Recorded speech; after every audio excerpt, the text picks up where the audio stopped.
सत्संगत जी, प्यार से कहना धन निरंकार जी। शांति कुछ भी फर्क नहीं, सब अपने हैं, सब ही पूजनीय हैं।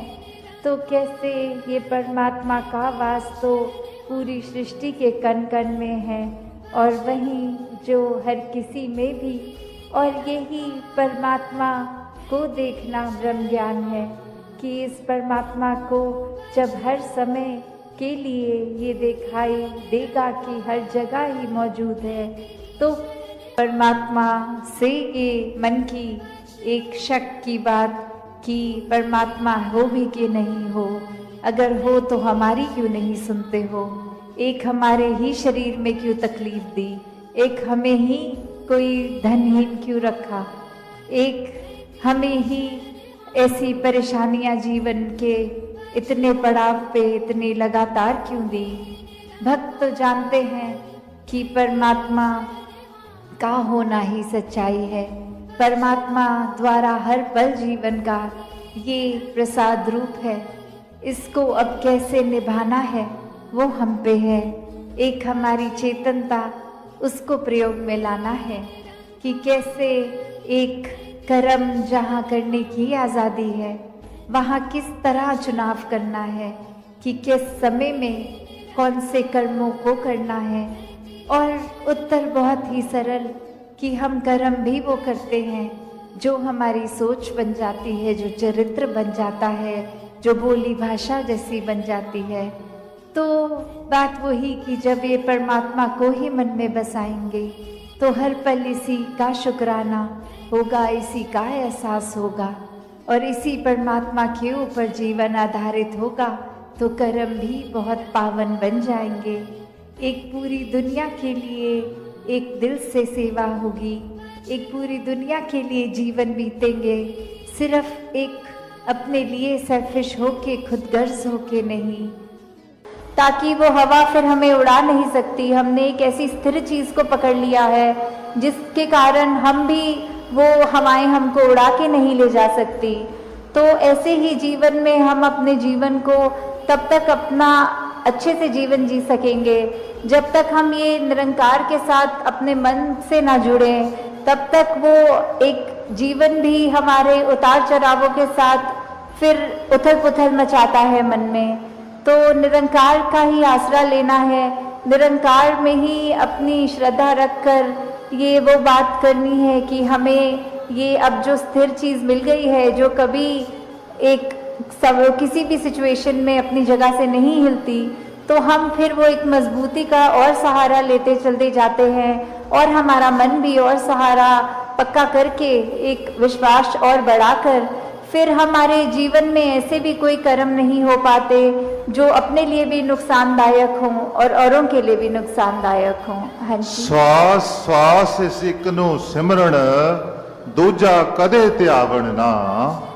तो फिर जब एक ये लगन लग जाती है निरंकार के साथ, ये अपने इसको हम हर पल अपने जहन में, अपने ऐसे कर्मों में, अपने भावों में पल पल वो हमें पता भी नहीं लगता कि जिस तरह सांस लेना होता है उसके लिए कोई खास समय अलग से नहीं निकलता, कुछ भी करते हुए हम वो श्वास लेते हैं, वैसे ही ये निरंकार का एहसास हमारे मुख से उस तरह कभी तो शब्द रूप में भी सिमरन निकलता है और कभी अगर कोई अन्य काम में व्यस्त हो तो भी वो एक लिव जुड़ी जिसको बोलते हैं निरंकार के साथ।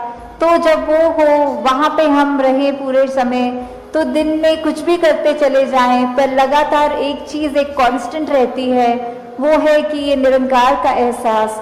तो जब तक हम वो सिमरन रूप में अपना नाता निरंकार से और गहरा करते जाएं, जितना अधिक से अधिक हो सके मन में भी करें और बोल से भी सिमरन करें, ताकि वही बात कि ये निरंकार ही है जो सही मायने में सब कुछ है और बिना उसके कुछ भी नहीं, और वो खुद भी सब कुछ होते हुए ना उस तरह दिखता है पर फिर भी इतने गुण बिल्कुल निर्गुण होते हुए भी।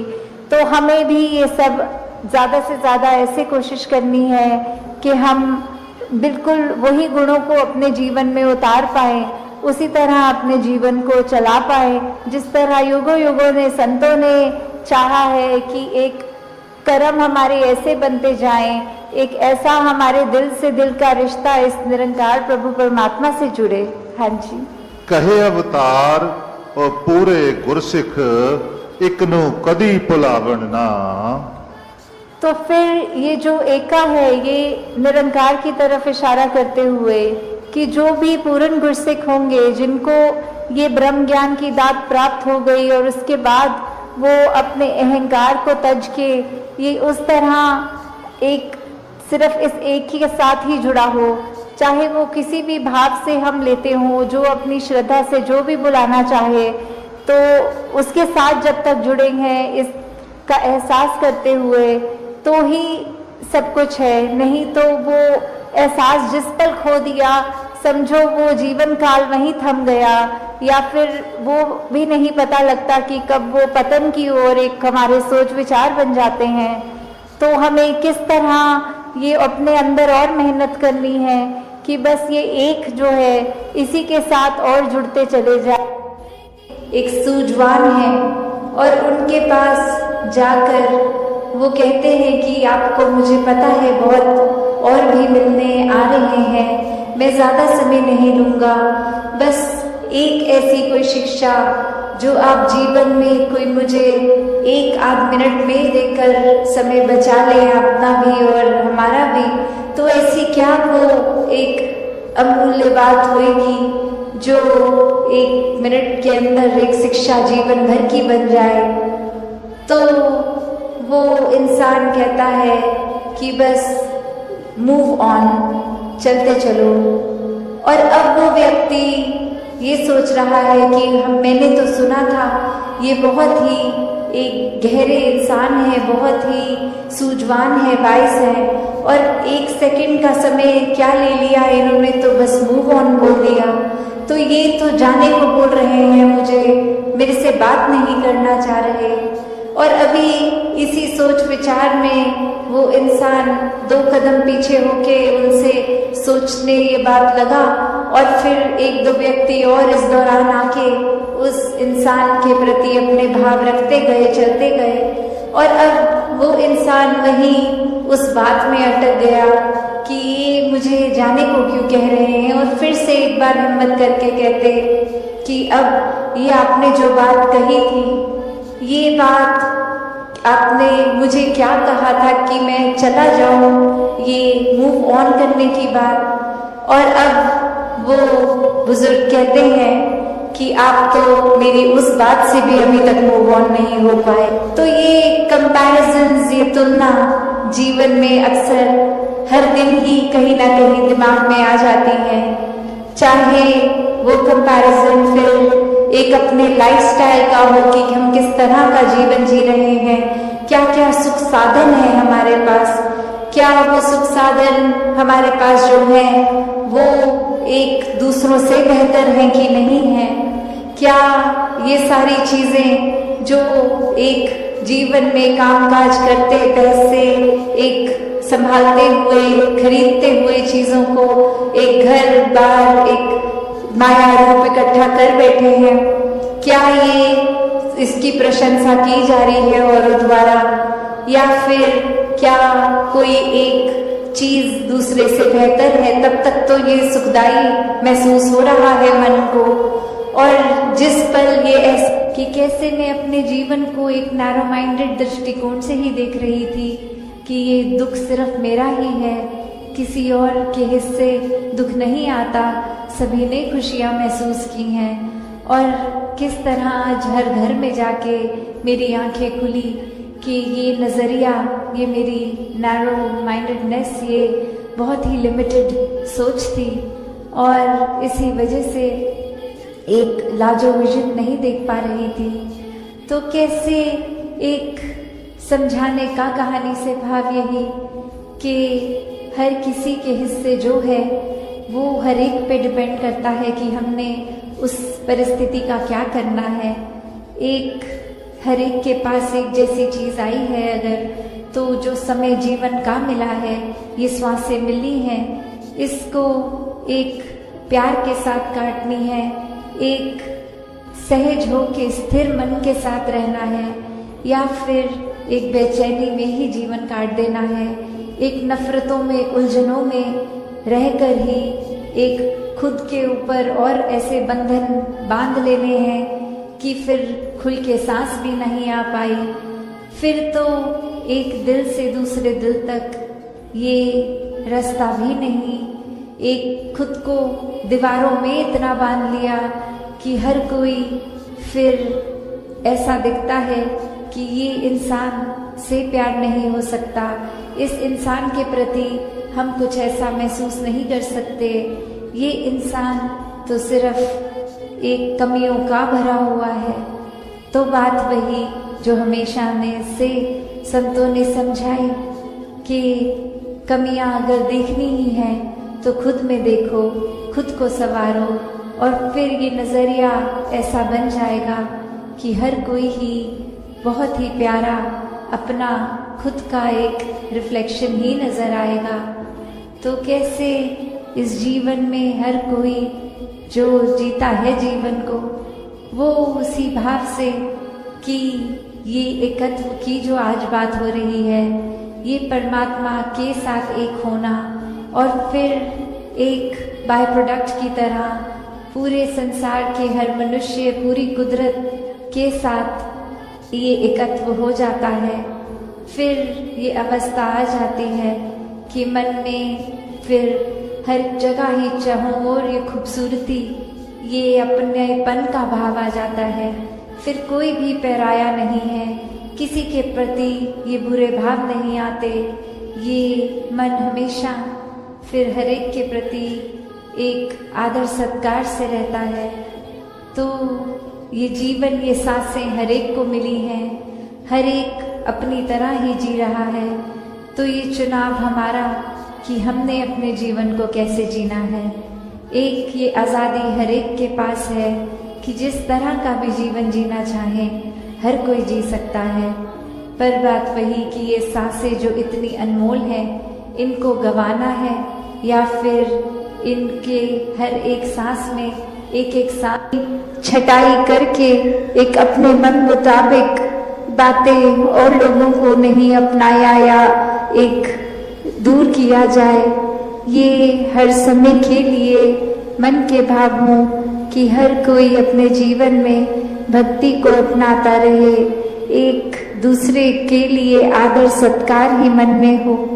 तो ऐसे जो बात ये बोलने के लिए तो बहुत ही बेसिक है, शायद कोई छोटे बच्चे को भी ये एक छोटी उम्र से स्कूल में भी शिक्षा के तौर पे एक मॉरल साइंस के रूप में भी बताया जाता है, तो फिर ये ताउम्र बात को क्यों रिपीट किया जाता है।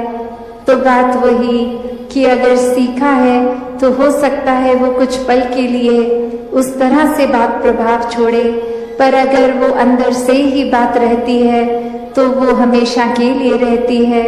उसकी कोई शेल्फ लाइफ छोटी कम देर के लिए नहीं। वो गुण फिर हम पहले खुद ही बन जाते हैं।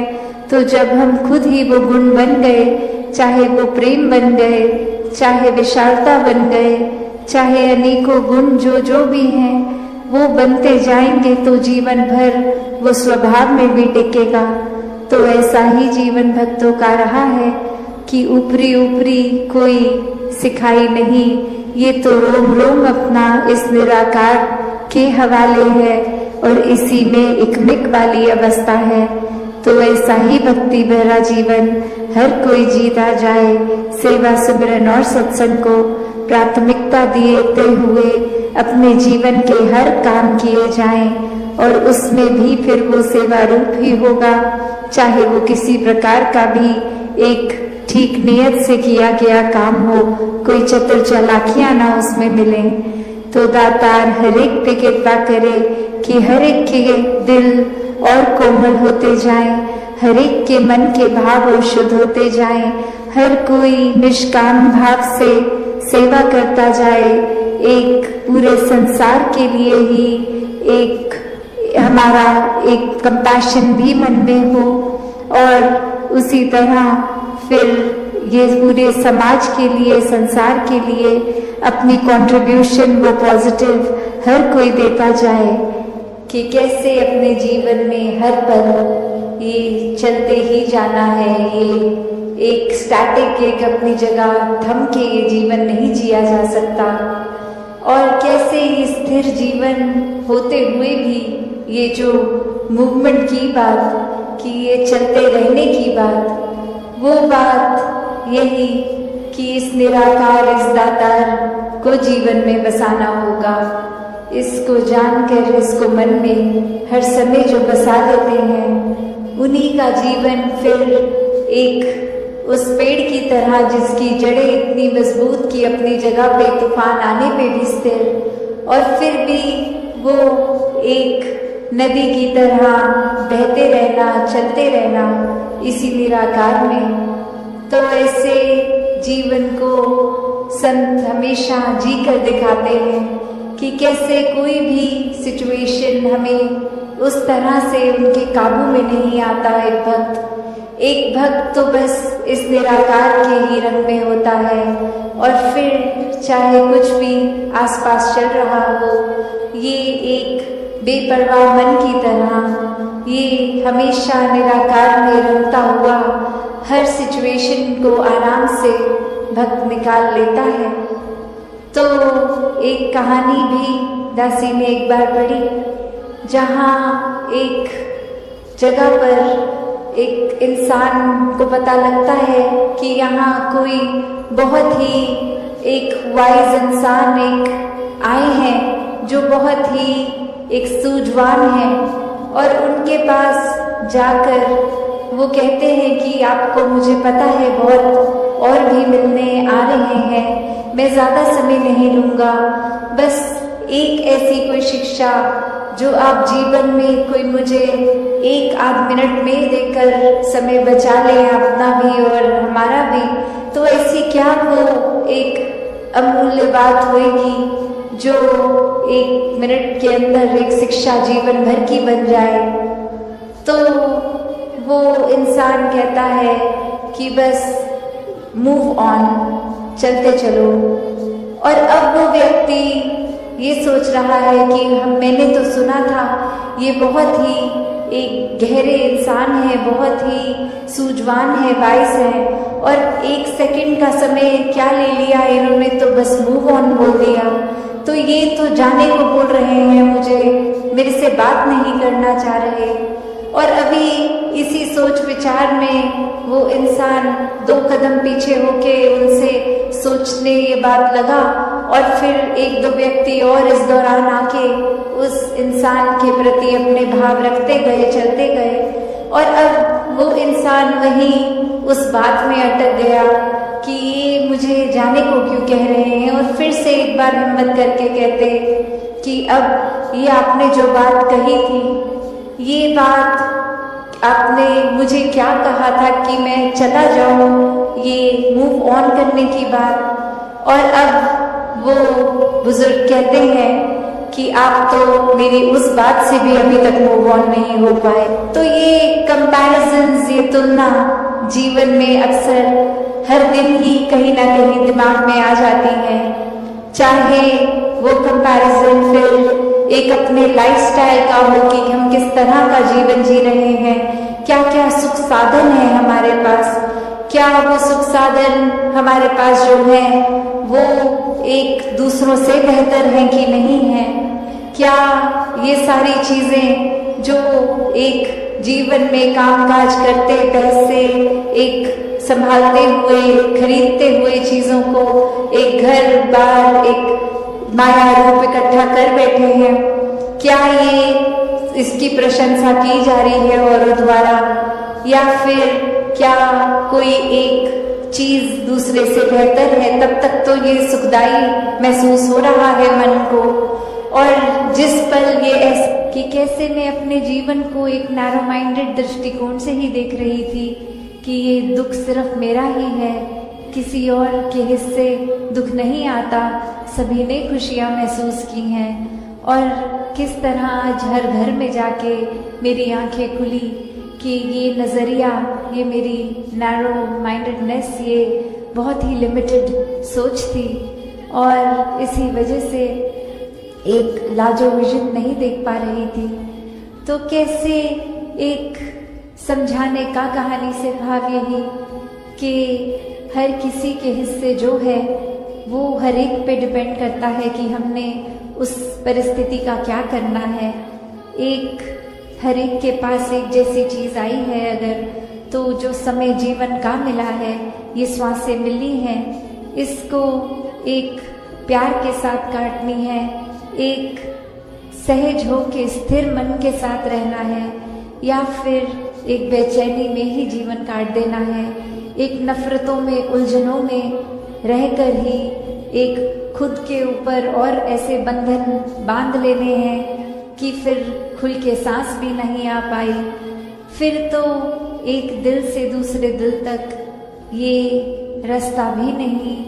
एक खुद को दीवारों में इतना बांध लिया कि हर कोई फिर ऐसा दिखता है कि ये इंसान से प्यार नहीं हो सकता, इस इंसान के प्रति हम कुछ ऐसा महसूस नहीं कर सकते, ये इंसान तो सिर्फ एक ये जो भाव है मन में हर किसी के, चाहे वो एक थोड़ा अहंकार रूप का भाव होगा तो भी वो बदला जा सकता है, और अहंकार से धीरे धीरे वो नम्रता की यात्रा की जा सकती है।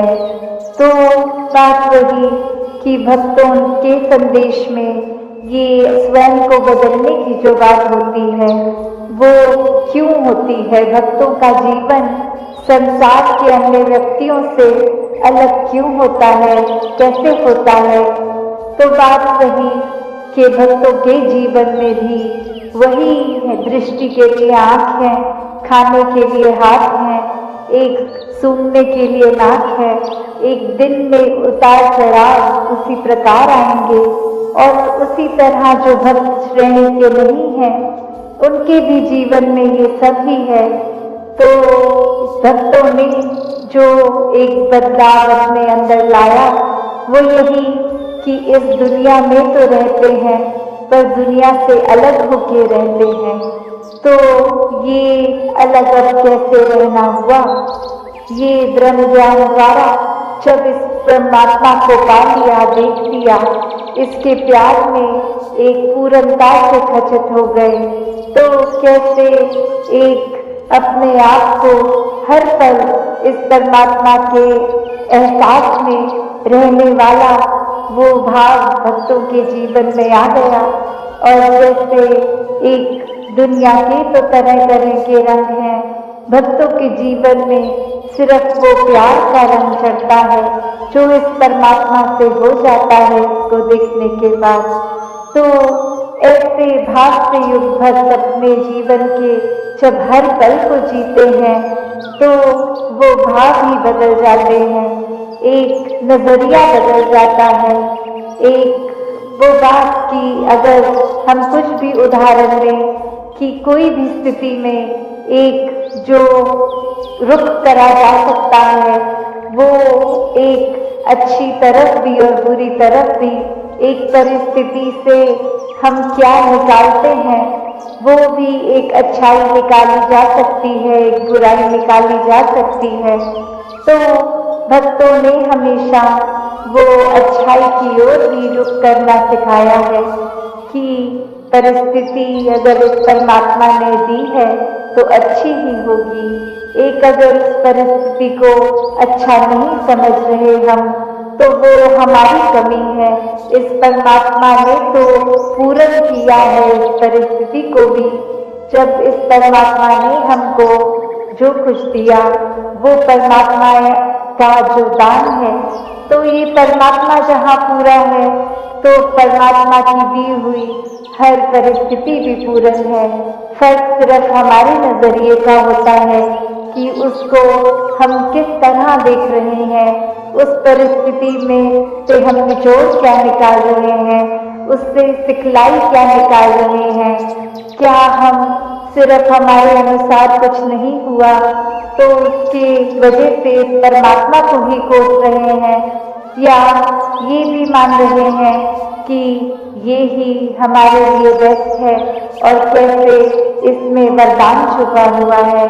तो एक ये नजरिया भक्तों ने हमेशा से जो जिया कि आध्यात्मिक पहलू अपना हर किसी ने जहाँ एक बहुत ही उस नजरिए का बनाना है कि जीवन में ये शरीर मिला है, ये मटेरियलिस्टिक वस्तुएं मिली हैं, घर बार रिश्तेदारी बहुत कुछ मिला है, तो क्या इसी में पूरा समय रहकर इस परमात्मा के लिए समय नहीं निकालना, या फिर एक चुनाव अपना है कि इस परमात्मा के प्यार के रंग में ऐसे रंगे जाए कि कोई दुनियावी रंग से छू नहीं सकता। ये पक्के का रंग, ये एक हर समय रहने वाला रंग, और इस रंग को जिसने भी अपने ऊपर लगाया वो हमेशा के लिए आनंदित हो गए। एक जीवन हर समय के लिए झूम झूम के जिया गया। और वो फिर बात की भक्तों के जीवन में भी विपरीत परिस्थितियां आई तो भी उन्होंने कभी इस परमात्मा से विश्वास नहीं तोड़ा। तो बात रही कि परमात्मा के प्यार में जो रंग जाते हैं वो खुद ब खुद बदल जाते हैं। एक सामाजिक रूप से चाहे रहन सहन वैसा ही रहेगा जैसे ये परमात्मा के प्यार से पहले का था, वो एक शक्ल आकार सब सेम रहेगा, सिर्फ और सिर्फ जो बदला जाएगा वो मन के भाव बदलते हैं। तो ऐसा ही बदलाव हर किसी के जीवन में मुबारक बदलाव होता है कि ये एक संसार में जितने भी अलग अलग प्रकार के चाहे इंसानों के साथ मुलाकात होनी और वो एक अलग अलग कल्चर बैकग्राउंड, दिखने में अलग, खान पान अलग, सब तरह से वो एक डाइवर्सिटी रूप और कैसे वो होने के बावजूद भी सब परमात्मा के साथ जो एकत्व के बंधन में है, तो हर एक को एक दूसरे में परमात्मा ही नजर आता है।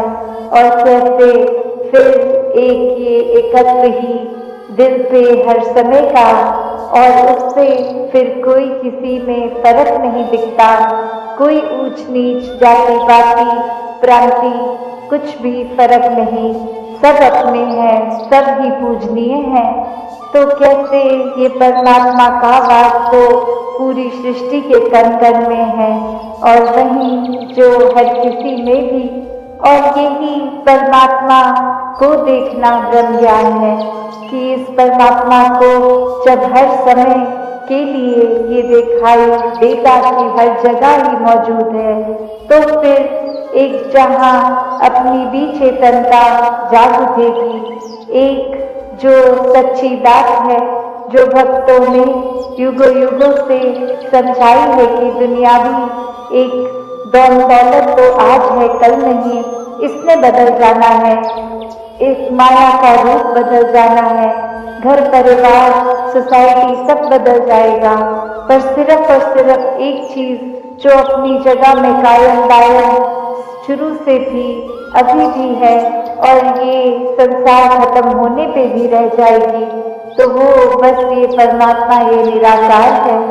तो इस निराकार को पहचान के जीवन में जहाँ फिर वो समझ भी आ जाती है कि जो कुछ निराकार ने दिया है उसका सदुपयोग ही करना है, किसी के नुकसान का कारण अपने आप को या किसी वस्तु को नहीं बनाना, मन में भाव हर किसी के लिए एक शुद्ध विचार रखते हुए हर किसी के लिए फिर वो मन से एक दुआ अरदास कि ये जहाँ किसी के घर में जीवन में एक स्वास्थ्य रूप किसी भी तरह का एक नुकसान हो रहा है, तो वो भी एक भक्तों का दिल तो इस तरह पिघलता है, किसी को देखकर ठीक नहीं है तो उनसे ज्यादा उनका दर्द भक्त समझते हैं।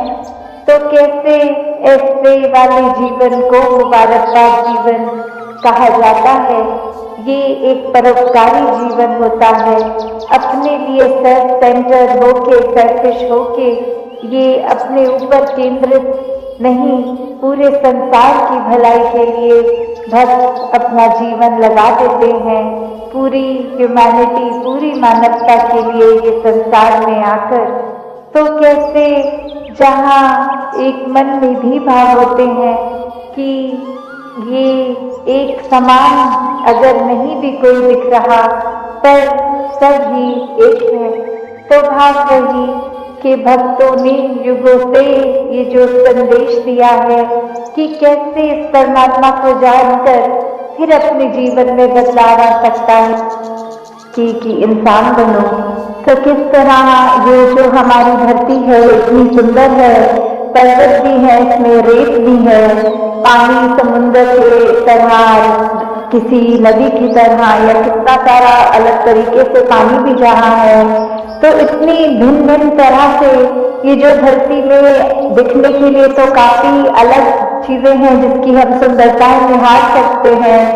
तो इसको खूबसूरत ये जो बना रहा है, अगर हम हर एक के गुण भी देखें कि ये जो कुदरत है उसमें अगर जहाँ पहाड़ की जिक्र आ रहा है तो पहाड़ वो कितना ऊंचा, कितना मजबूत, कितना उसमें एक हाइट भी होती है। तो कैसे अगर पानी की ओर देखें तो कैसे नदी नीचे की तरफ आती है और अपने इस सागर रूप में मिलती है, कैसे जो रेत होते हैं ये हवा के साथ मिट्टी की जो बात आती है। तो धरती में कितनी खूबसूरती है, हर एक चीज की अपने आप में कितने सारे गुण हैं, फिर भी ये आपस में जब रहते हैं आपस में टकराव नहीं करते। और कैसे हम इंसान इसी धरती पे जब आकर रह रहे हैं तो ये सब चीजें हमें दिख रही हैं पर हम इसको खराब करने की ओर लगे हुए हैं। ऐसे ही अगर हम अपने मन की तरफ भी झांके कि कैसे हम एक इसमें संसार में आए तो हैं, चाहे कोई कैसा है, किसी का हमसे फर्क है, चाहे कोई दिखने में हमसे अलग है, चाहे वो भोजन अलग तरह का खाते हैं, हम अलग तरह का खाते हैं, या कोई भी ऐसी बात जो हमको एक दूसरे से वो फर्क दिखाती है, तो हम अगर उस फर्क को फर्क की तरह ना देखें, हम उसको ये माने कि जैसे ये संसार में यूनिटी इन डाइवर्सिटी की बात है, ये जो भिन्न भिन्न प्रकार के जो फूल हैं उनकी अपनी अलग महक है, तो कैसे हर एक चीज जो दूसरे से चाहे कितनी भी अलग दिखती है उसकी रिस्पेक्ट इस तरह करनी, उसका सम्मान इस तरह करना कि ये बिल्कुल हम जैसा है, हमें तुच्छ भाव से नीचे दृष्टि से नहीं देखना, हमको उसकी जो भी खूबसूरती है, जो भी गुण है उस व्यक्ति में भी वो गुण सिर्फ ग्रहण करने हैं। तो कैसे ये वही उदाहरण कि चाहे पहाड़ है, चाहे नदी है, चाहे रेत है, तो ये सब चीजें जब आपस में एक दूसरे से अपनी तुलना नहीं करती या दूसरे को ये नहीं दिखाती कि हमारा काम तुमसे ज्यादा इम्पोर्टेंट है या हमारे अंदर ज्यादा महत्वता है तुमसे, तो हम इंसान क्यों ये गलती कर जाते हैं जहाँ स्वयं को श्रेष्ठ मान लेते हैं। अगर उदाहरण के तौर पे हम अपने हाथ की ओर भी देखें तो हर उंगली दूसरी उंगली से अलग हाइट की है। अगर हम कोई कार्य कर रहे हैं तो जैसे अगर हमें कोई कुल्हाड़ी या कुछ पकड़ना है तो पूरी मुट्ठी का काम उससे आता है, अगर हमें भोजन करना है तो हमारी 3 उंगलियों का ही काम आता है, अगर हमें फोन पे टच स्क्रीन पे मैसेज करना है तो वो सिर्फ अंगूठे से ही काम हो जाता है। तो हर चीज, हर उंगली, हर कार्य एक अलग महत्वता है हर उंगली की। तो किसी ने अपने हाथ में ये हमें कहा नहीं कि देखो हमारा काम तुमसे ज्यादा इम्पोर्टेंट है। तो कैसे हम फिर भी एक कलाई से निकलते हुए ये जो भिन्न भिन्न दिखने वाली उंगलियां हैं हमारे हाथ में, ये जब एकत्व की तरह इकट्ठे एक हाथ में रह सकती हैं, दूसरे को कोई नीचा नहीं दिखाती, फिर भी जो अपना काम है वो पूरी ईमानदारी से करते हैं। तो ऐसे हम ये मनुष्य का शरीर जो हमारा है, तो फिर भी हमारे अंदर वो मनुष्य वाले मानव वाले गुण क्यों नहीं बच पाते? क्यों हम फिर भी, क्योंकि दूसरा हमसे एक हमारे जैसा नहीं, उससे भेदभाव मन में नफरतें ला जाते हैं? क्यों हम एक सामने वाले व्यक्ति को ऐसे पूजनीय तरीके से नहीं देख पाते, उसकी मिनट मिनट में कोशिश करते हैं कि किसी तरह हम दुनिया के आगे उसकी बेइज्जती कर दें, किस तरह हम उसका इस तरह मजाक उड़ाएं कि अगला रोने को मजबूर हो जाए। तो ऐसे भाव हमारे मन में क्यों है? हम इस तरह उस व्यक्ति के अंदर, उसके दिल में ये परमात्मा जो बसा है, उसमें हम चोट क्यों पहुंचाते हैं? तो हम अगर यही बात रखें कि किसी ने अपनी सबकी जो भी इम्पोर्टेंस है वो तो हर एक का कार्य, हर एक को यूनिक है, ये परमात्मा ने हर एक को बनाया है, हर एक की शक्ल अलग दूसरे से है। हालांकि ये जो फिंगरप्रिंट्स की भी बात आती है कि किसी का एक अंगूठे का निशान दूसरे से नहीं मिलता, परमात्मा ने तो हमें इतना खूबसूरत, इतना हमारे अंदर अलग अलग गुण बसाए हैं, तो फिर हम हर एक के उन गुणों को गुणों की तरह ही देखें, उससे नफरत करने के लिए, उससे कोई वैर विरोध की मन में भावना रखने के लिए उसको उस तरह देखे या नीचा नहीं देखे कि कैसे धरती तो परमात्मा ने इतनी सुंदर बनाई है, इतना कुछ है जो हमको कार्य में उपयोग की तरह आता है उस धरती से ही निकला हुआ, और फिर भी हम इंसान ये धरती को उजाड़ने चले हैं। और उजाड़ा भी हमने कैसे है कि हमारी ये मन से ही ये नफरत की बात जब आई, हमारे मन में अच्छे गुणों की बजाय जब हमने ये बुरी बातों पे ध्यान ज्यादा डालना शुरू किया, तो ये बुरी चीजें हमारे मन में, दिमाग में, व्यवहार में इस तरह हावी हो गई कि वो चीजें हमारे कर्मों के अंदर अब इस तरह निकलने लगी कि आपस में हमने सिर्फ जहां मन में नफरत थी तो अब वो कर्म से, अपने हाथों से लड़ाई झगड़ा भी करना शुरू कर दिया। और कैसे ये चाहे परमात्मा ने धरती तो इतनी सुंदर बनाई, हमने कैसे इसका दुरुपयोग कर दिया, जहां हमारे को पेड़ देखे, कुछ भी देखे जो इतने फलदायी हैं, या कैसा पानी नदियों का साफ अच्छा पीने के लिए इंसान का है, तो हमने जहां वो पेड़ भी काटने शुरू कर दिए, वो नदी में कचरा डाल के वो पानी पीने लायक भी नहीं छोड़ा। ऐसा कुछ भी अगर इस धरती का हम ये जो नेचर की तरफ से एक सौगात की तरह, एक गिफ्ट की तरह चीज मिली, तो कैसे हमने उसी को एक गलत रास्ते पे ले गए और हम कैसे उसको अपने सिर्फ हित देखकर और दूसरे की भलाई ना देख के सब उसमें उजाड़ने लग गए। और जो ये मानवीय गुण हमारे अंदर है, हमने तो वो भी नहीं देखा कि हम किस तरह किसी से व्यवहार कर रहे हैं। हम उसको अगर अच्छी तरह नहीं एक कंसिडर कर पा रहे दूसरे को, तो हमारा कोई ये भी हक नहीं कि उसको चोट पहुंचाए।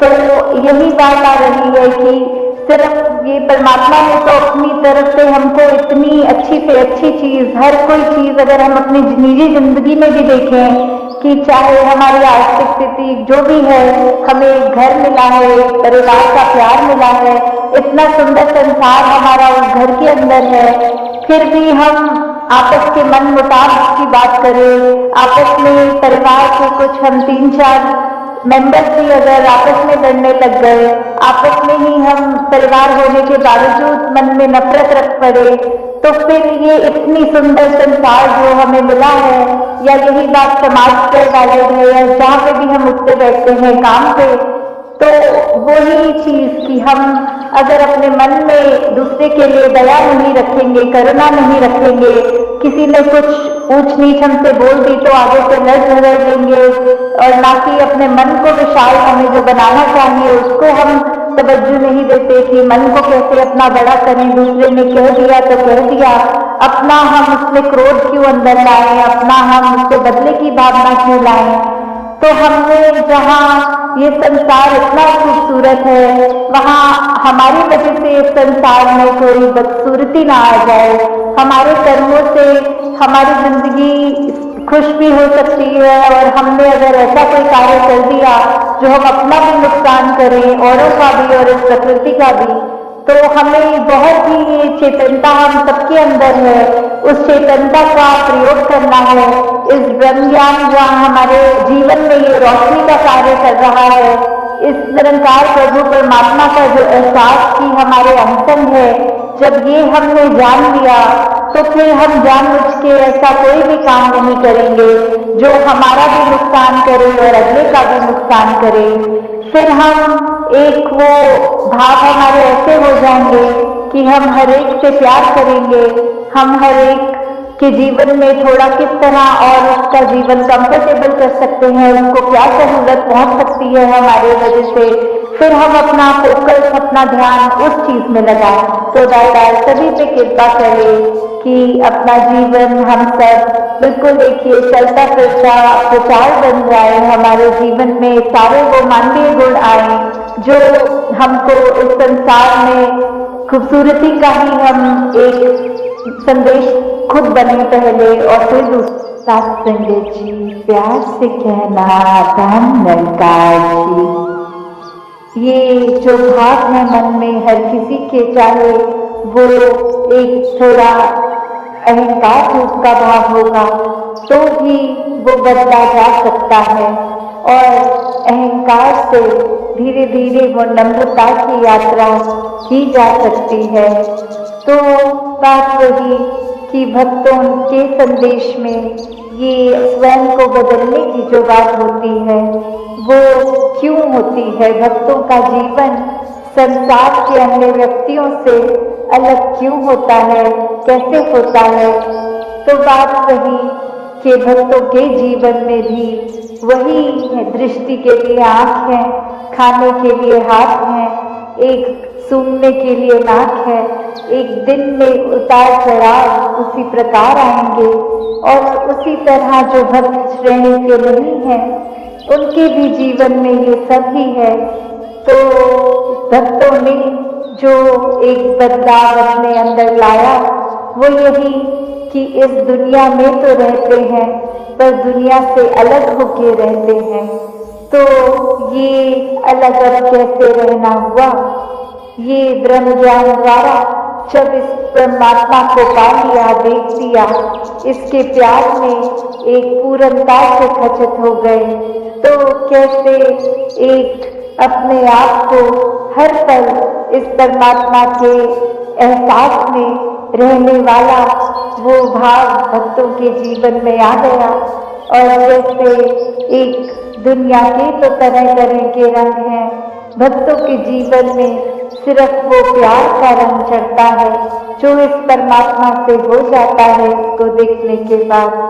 तो ऐसे भाव से युक्त भक्त अपने जीवन के जब हर पल को जीते हैं तो वो भाव ही बदल जाते हैं, एक नजरिया बदल जाता है। एक वो बात कि अगर हम कुछ भी उदाहरण लें कि कोई भी स्थिति में एक जो रुख करा जा सकता है वो एक अच्छी तरफ भी और बुरी तरफ भी, एक परिस्थिति से हम क्या निकालते हैं वो भी एक अच्छाई निकाली जा सकती है, एक बुराई निकाली जा सकती है। तो भक्तों ने हमेशा वो अच्छाई की ओर ही रुख करना सिखाया है कि परिस्थिति अगर उस परमात्मा ने दी है तो अच्छी ही होगी। एक अगर उस परिस्थिति को अच्छा नहीं समझ रहे हम तो वो हमारी कमी है। इस परमात्मा ने तो पूर्ण किया है इस परिस्थिति को भी। जब इस परमात्मा ने हमको जो कुछ दिया वो परमात्मा का जो दान है, तो ये परमात्मा जहाँ पूरा है तो परमात्मा की दी हुई हर परिस्थिति भी पूर्ण है। फर्क सिर्फ हमारे नजरिए का होता है कि उसको हम किस तरह देख रहे हैं, उस परिस्थिति में से हम निचोड़ क्या निकाल रहे हैं, उससे सिखलाई क्या निकाल रहे हैं। क्या हम सिर्फ हमारे अनुसार कुछ नहीं हुआ तो उसके वजह से इस परमात्मा को ही कोस रहे हैं, या ये भी मान रहे हैं कि ये ही हमारे लिए बेस्ट है और कैसे इसमें वरदान छुपा हुआ है। तो एक ये नजरिया भक्तों ने हमेशा से जो जिया कि आध्यात्मिक पहलू अपना हर किसी ने जहाँ एक बहुत ही उस नजरिए का बनाना है कि जीवन में ये शरीर मिला है ये मटीरियलिस्टिक वस्तुएं मिली हैं, घर बार रिश्तेदारी बहुत कुछ मिला है, तो क्या इसी में पूरा समय रहकर इस परमात्मा के लिए समय नहीं निकालना, या फिर एक चुनाव अपना है कि इस परमात्मा के प्यार के रंग में ऐसे रंगे जाए कि कोई दुनियावी रंग से छू नहीं सकता। ये पक्के का रंग, ये एक हर समय रहने वाला रंग, और इस रंग को जिसने भी अपने ऊपर लगाया वो हमेशा के लिए आनंदित हो गए। एक जीवन हर समय के लिए झूम झूम के जिया गया। और वो फिर बात की भक्तों के जीवन में भी विपरीत परिस्थितियां आई, तो भी उन्होंने कभी इस परमात्मा से विश्वास नहीं तोड़ा। तो बात रही कि परमात्मा के प्यार में जो रंग जाते हैं वो खुद ब खुद बदल जाते हैं। एक सामाजिक रूप से चाहे रहन सहन वैसा ही रहेगा जैसे ये परमात्मा के प्यार से पहले का था, वो एक शक्ल आकार सब सेम रहेगा। सिर्फ और सिर्फ जो बदला जाएगा वो मन के भाव बदलते हैं।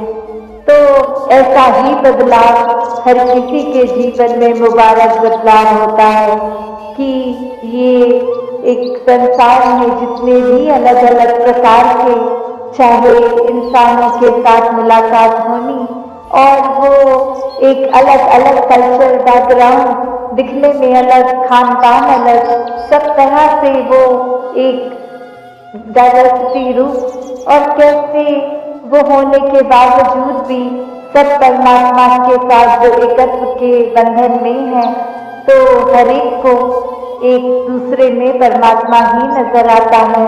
और कैसे फिर एक ये एकत्व ही दिल पे हर समय का, और उससे फिर कोई किसी में फर्क नहीं दिखता, कोई ऊंच नीच, जाति पाति, प्रांति, कुछ भी फर्क नहीं, सब अपने हैं, सब ही पूजनीय हैं। तो कैसे ये परमात्मा का वास तो पूरी सृष्टि के कण कण में है, और वहीं जो हर किसी में भी, और यही परमात्मा को देखना ब्रह्म ज्ञान है कि इस परमात्मा को जब हर समय के लिए ये दिखाई देगा कि हर जगह ही मौजूद है, तो फिर एक जहां अपनी भी चेतनता जाग उठेगी।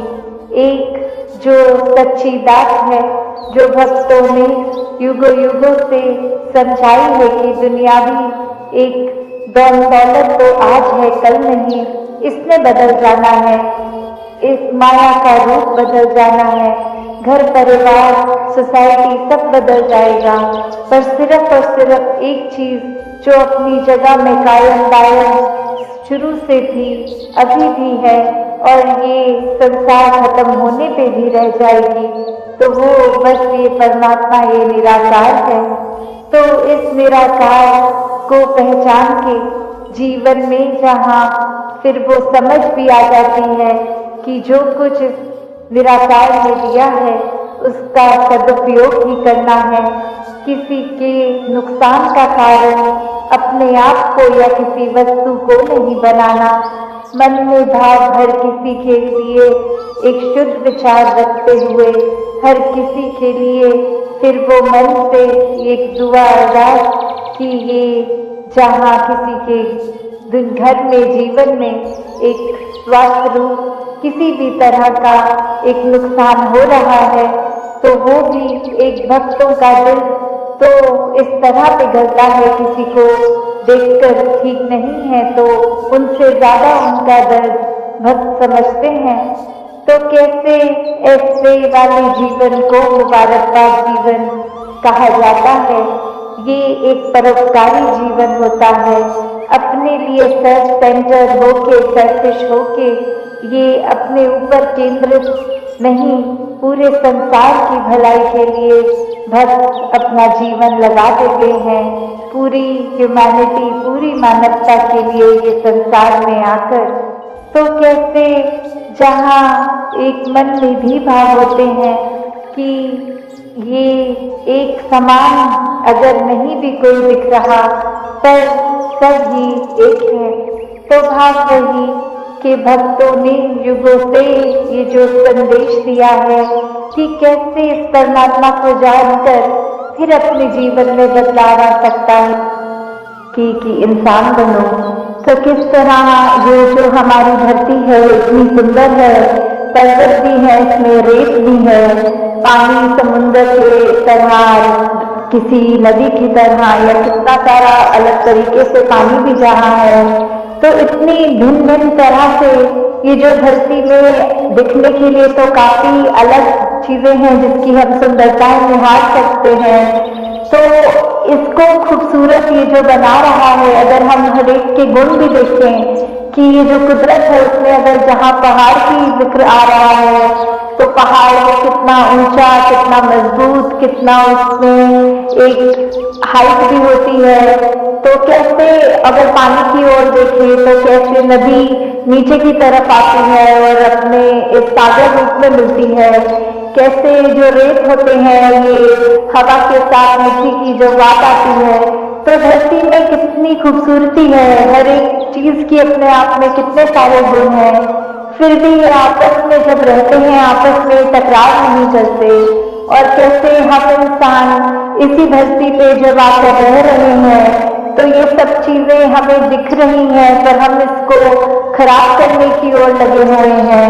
ऐसे ही अगर हम अपने मन की तरफ भी झांके कि कैसे हम एक इसमें संसार में आए तो हैं, चाहे कोई कैसा है, किसी का हमसे फर्क है, चाहे कोई दिखने में हमसे अलग है, चाहे वो भोजन अलग तरह का खाते हैं, हम अलग तरह का खाते हैं, या कोई भी ऐसी बात जो हमको एक दूसरे से वो फर्क दिखाती है, तो हम अगर उस फर्क को फर्क की तरह ना देखें, हम उसको ये माने कि जैसे ये संसार में यूनिटी इन डाइवर्सिटी की बात है, ये जो भिन्न भिन्न प्रकार के जो फूल हैं उनकी अपनी अलग महक है। तो कैसे हर एक चीज जो दूसरे से चाहे कितनी भी अलग दिखती है उसकी रिस्पेक्ट इस तरह करनी, उसका सम्मान इस तरह करना कि ये बिल्कुल हम जैसा है, हमें तुच्छ भाग से नीचे दृष्टि से नहीं देखना, हमको उसकी जो भी खूबसूरती है, जो भी गुण है उस व्यक्ति में भी वो गुण सिर्फ ग्रहण करने हैं। तो कैसे ये वही उदाहरण कि चाहे पहाड़ है, चाहे नदी है, चाहे रेत है, तो ये सब चीजें जब आपस में एक दूसरे से अपनी तुलना नहीं करती या दूसरे को ये नहीं दिखाती कि हमारा काम तुमसे ज्यादा इम्पोर्टेंट है या हमारे अंदर ज्यादा महत्वता है तुमसे, तो हम इंसान क्यों ये गलती कर जाते हैं जहाँ स्वयं को श्रेष्ठ मान लेते हैं। अगर उदाहरण के तौर पे हम अपने हाथ की ओर भी देखें तो हर उंगली दूसरी उंगली से अलग हाइट की है। अगर हम कोई कार्य कर रहे हैं तो जैसे अगर हमें कोई कुल्हाड़ी या कुछ पकड़ना है तो पूरी मुट्ठी का काम उससे आता है। अगर हमें भोजन करना है तो हमारी 3 उंगलियों का ही काम आता है। अगर हमें फोन पे टच स्क्रीन पे मैसेज करना है तो वो सिर्फ अंगूठे से ही काम हो जाता है। तो हर चीज, हर उंगली, हर कार्य एक अलग महत्वता है हर उंगली की। तो किसी ने अपने हाथ में ये हमें कहा नहीं कि देखो हमारा काम तुमसे ज्यादा इम्पोर्टेंट है।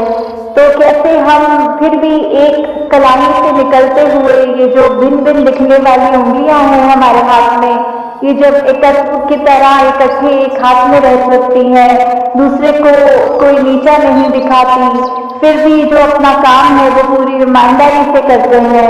तो ऐसे हम ये मनुष्य का शरीर जो हमारा है, तो फिर भी हमारे अंदर वो मनुष्य वाले मानव वाले गुण क्यों नहीं बच पाते?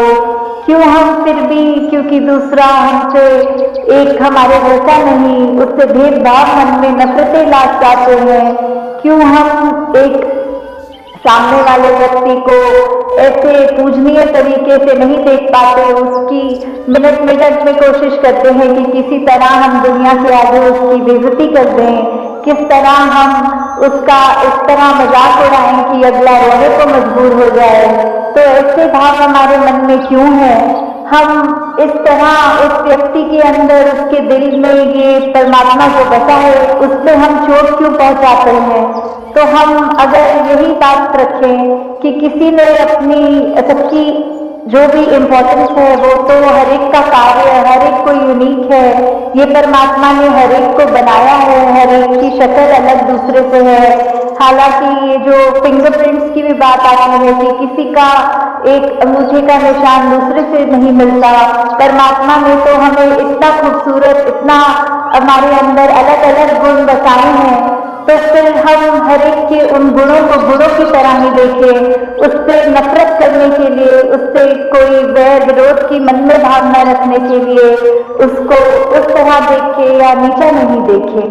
कि कैसे धरती तो परमात्मा ने इतनी सुंदर बनाई है, इतना कुछ है जो हमको कार्य में उपयोग की तरह आता है, उस धरती से ही निकला हुआ, और फिर भी हम इंसान ये धरती को उजाड़ने चले हैं। और उजाड़ा भी हमने कैसे है कि हमारी ये मन से ही ये नफरत की बात जब आई, हमारे मन में अच्छे गुणों की बजाय जब हमने ये बुरी बातों पे ध्यान ज्यादा डालना शुरू किया, तो ये बुरी चीजें हमारे मन में, दिमाग में, व्यवहार में इस तरह हावी हो गई कि वो चीजें हमारे कर्मों के अंदर अब इस तरह निकलने लगी कि आपस में हमने सिर्फ जहां मन में नफरत थी तो अब वो कर्म से, अपने हाथों से लड़ाई झगड़ा भी करना शुरू कर दिया।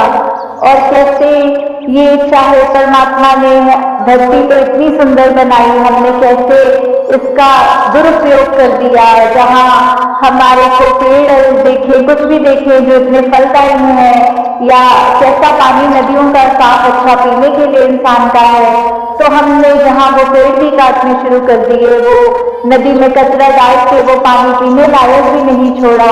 ऐसा कुछ भी अगर इस धरती का हम ये जो नेचर की तरफ से एक सौगात की तरह, एक गिफ्ट की तरह चीज मिली, तो कैसे हमने उसी को एक गलत रास्ते पे ले गए और हम कैसे उसको अपने सिर्फ हित देखकर और दूसरे की भलाई ना देख के सब उसमें उजाड़ने लग गए। और जो ये मानवीय गुण हमारे अंदर है, हमने तो वो भी नहीं देखा कि हम किस तरह किसी से व्यवहार कर रहे हैं। हम उसको अगर अच्छी तरह नहीं एक कंसिडर कर पा रहे दूसरे को, तो हमारा कोई ये भी हक नहीं कि उसको चोट पहुंचाए। तो यही बात आ रही है कि सिर्फ ये परमात्मा ने तो अपनी तरफ से हमको इतनी अच्छी से अच्छी चीज, हर कोई चीज अगर हम अपनी निजी जिंदगी में भी देखें कि चाहे हमारी आर्थिक स्थिति जो भी है, हमें घर मिला है, परिवार का प्यार मिला है, इतना सुंदर संसार हमारा उस घर के अंदर है, फिर भी हम आपस के मन मुटाव की बात करें, आपस में परिवार के कुछ हम 3-4 मेंबर्स भी अगर आपस में लड़ने लग गए, आपस में ही हम परिवार होने के बावजूद मन में नफरत रख पड़े, तो फिर ये इतनी सुंदर संसार जो हमें मिला है, या यही बात समाज के वाले है, या जहाँ पे भी हम उठते बैठते हैं काम पे, तो वही चीज कि हम अगर अपने मन में दूसरे के लिए दया नहीं रखेंगे, करुणा नहीं रखेंगे, किसी ने कुछ ऊंच नीच हमसे बोल दी तो आगे से लड़ झगड़ देंगे, और ना कि अपने मन को विशाल हमें जो बनाना चाहिए उसको हम तवज्जो नहीं देते कि मन को कैसे अपना बड़ा करें, दूसरे ने कह दिया तो कह दिया, अपना हम उसमें क्रोध क्यों अंदर लाएं, अपना हम उससे बदले की भावना क्यों लाएं। तो हमने जहाँ ये संसार इतना खूबसूरत है, वहाँ हमारी वजह से इस संसार में कोई बदसूरती ना आ जाए, हमारे कर्मों से हमारी जिंदगी खुश भी हो सकती है, और हमने अगर ऐसा कोई कार्य कर दिया जो हम अपना भी नुकसान करें, औरों का भी और इस प्रकृति का भी, तो हमें बहुत ही ये चेतनता हम सबके अंदर है, उस चेतनता का प्रयोग करना है। इस ब्रह्म ज्ञान जहाँ हमारे जीवन में ये रोशनी का कार्य कर रहा है, इस निरंकार प्रभु परमात्मा का जो एहसास की हमारे अंशन है, जब ये हमने जान लिया तो फिर हम जानबूझ के ऐसा कोई भी काम नहीं करेंगे जो हमारा भी नुकसान करे और अगले का भी नुकसान करे। फिर हम एक वो भाव हमारे ऐसे हो जाएंगे कि हम हर एक से प्यार करेंगे, हम हर एक कि जीवन में थोड़ा किस तरह और उसका जीवन कंफर्टेबल कर सकते हैं, उसको क्या सहूलत पहुंच सकती है हमारे वजह से, फिर हम अपना फोकस, अपना ध्यान उस चीज में लगाएं। तो दादा सभी पे कृपा करें कि अपना जीवन हम सब बिल्कुल देखिए चलता फिरता प्रचार बन जाए, हमारे जीवन में सारे वो मानवीय गुण आए जो हमको इस संसार में खूबसूरती का ही हम एक संदेश खुद बने पहले और फिर दूसरों। सत्संग जी, प्रेम से कहना,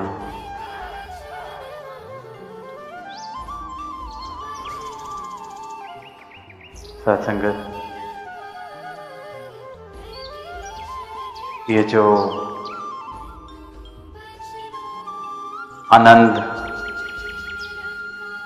के पल जीवन में आए हैं सदगुरु की कृपा से, आनंद के पल क्या, आनंद हर पल में आया है जीवन के सदगुरु की कृपा से।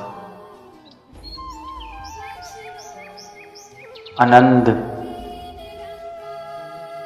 जिस अवस्था के बारे में मुझे कुछ मालूम भी ना था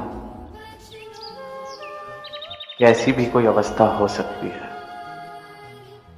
जहां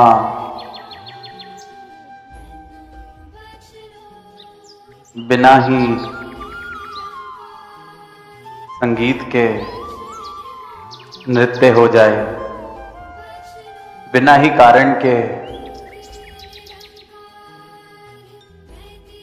दुख महसूस होने लगे।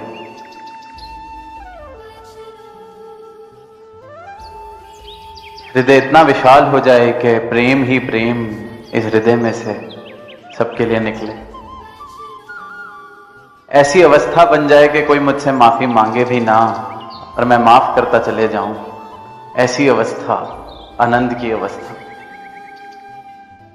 ये अवस्था सदगुरु की कृपा से जब प्राप्त होती है तो भक्ति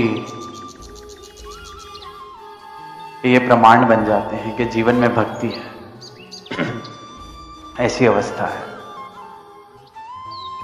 और इसी अवस्था का जिक्र निरंतर इस यात्रा के दौरान जो हमने सुना 24 तारीख से शुरू हुई मैनपुरी और आज यहाँ लखनऊ में इसका इस उत्तर प्रदेश की यात्रा का अंतिम पड़ाव। बार बार वो पंक्तियां निरंतर दास को लगता है हर सत्संग में कहीं कहीं दास ने भी कई बार उन पंक्तियों का सहारा लिया कि बड़े भाग मानस तन पाया, बड़ी किस्मत से मिला है। We are very lucky to be born as human. तो आज लखनऊ में जिनकी झोली में ये दात नहीं आई है उनके पास अवसर है लखनऊ में टू गेट लकी नाउ। इस पल में ही सही मायनों में अपने भाग्य, अपनी किस्मत को जगाया जा सकता है। लकी जिसे कहा जाता है किस्मत के बड़े भाग वाले, तो सही मायनों में लकी हो सकते हैं। और ये तो चलो शब्दों का खेल हो गया।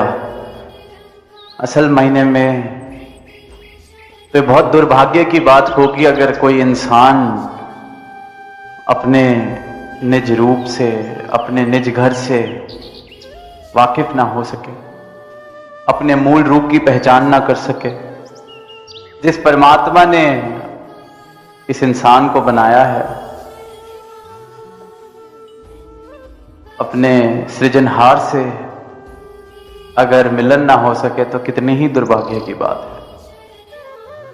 भाग से तो पाया है मानस तन, पर यह कार्य करना पड़ेगा सही मायने में भाग्य जगाने के लिए।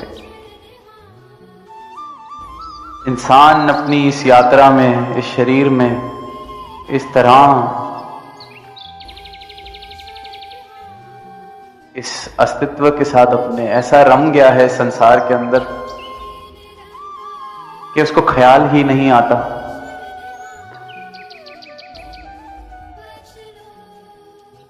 कि इस नश्वर दुनिया के पार भी कुछ हो सकता है।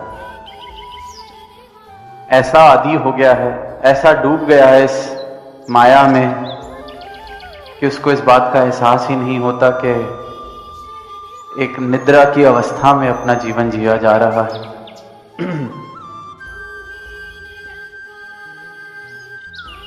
ऐसा आदी हो गया है खुद को दुख देने का कि उसको अब ये दुख ही सुख जैसा लगने लग गया है। जैसे कोई गरम किसी पतीले पे, किसी बर्तन पे गरम हाथ लगाता है तो हाथ अपने आप जब उसको गरमाइश लगती है वहां से हट जाता है। रिएक्शन ऐसा होता है, हट जाता है। तो समझ इससे यही आता है कि प्रभु ने ऐसा विवेक दिया है कि इंसान खुद को दुख से बचाने की कोशिश करता है। जहां लगता है शरीर को कोई चोट लग सकती है, नुकसान पहुंच सकता है, हमारी चेतनता, हमारा विवेक हमारा बचाव करती है। गरम को छुआ तो एकदम हाथ अपने आप हट जाता है। इनवॉलेंटरी रिएक्शन कहा जाता है उसको, कि सोचना भी नहीं पड़ता, अपने आप हो जाता है। तो प्रभु ने इतने विवेक के साथ इंसान को बनाया है कि दुख से बचता है, बचना चाहता है। कहीं लगे कि ये चीज मेरा नुकसान कर सकती है तो वहां से अपना रास्ता बदल लेता है। हम सब ऐसे करते हैं शरीर के लिए, पर मन बार बार दुख प्राप्त कर रहा है,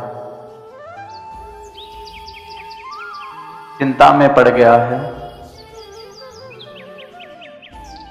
हालत इस प्रकार हो गई है कि जितना सुख को प्राप्त करने की कोशिश कर रहा है उतना ही तनाव मन का बढ़ता जा रहा है। पर वहां कोई उपाय नहीं मिल पा रहा है इस इंसान को जिसको इतने विवेक के साथ परमात्मा ने भेजा। क्यों नहीं मिल पा रहा? क्योंकि अपने शरीर के साथ तो तालमेल बना हुआ है इंसान का, इतना ज्यादा तालमेल बन गया है कि सब कुछ ही शरीर को मानता है। पर जो सुखी जो इस आत्मा ने होना है उसको भूल बैठा है, उस पर ऐसी धूल जम गई है।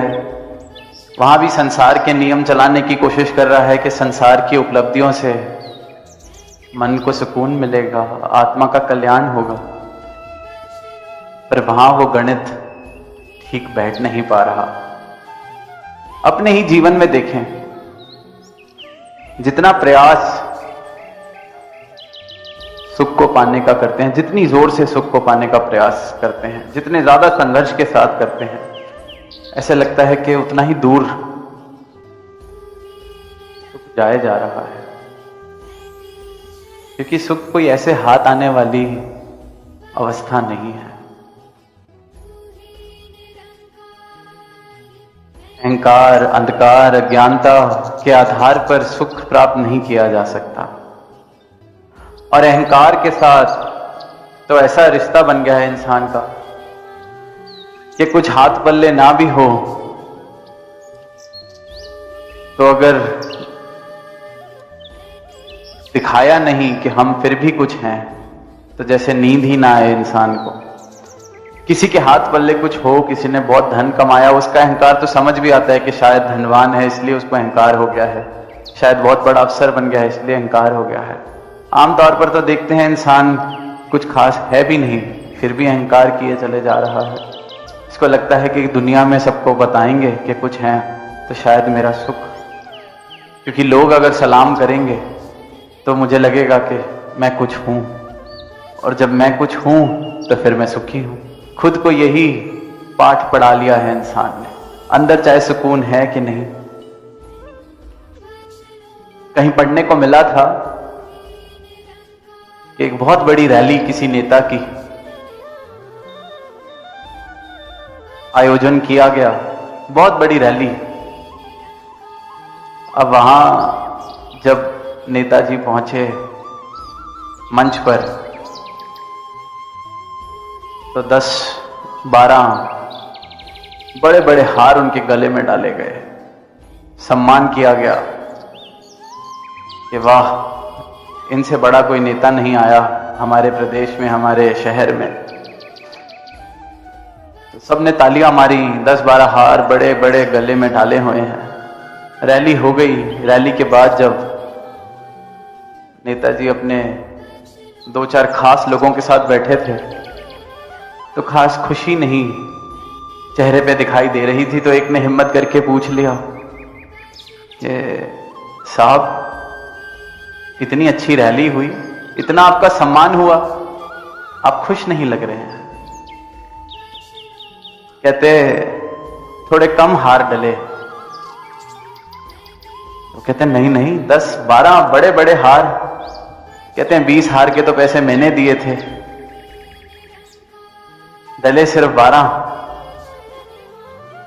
इंसान अपना सुख इस बात में ढूंढ रहा है कि मेरा सम्मान दुनिया कितना कर रही है, किसी और की नजर में मेरी क्या जगह है, इस बात पे मेरा सुख है।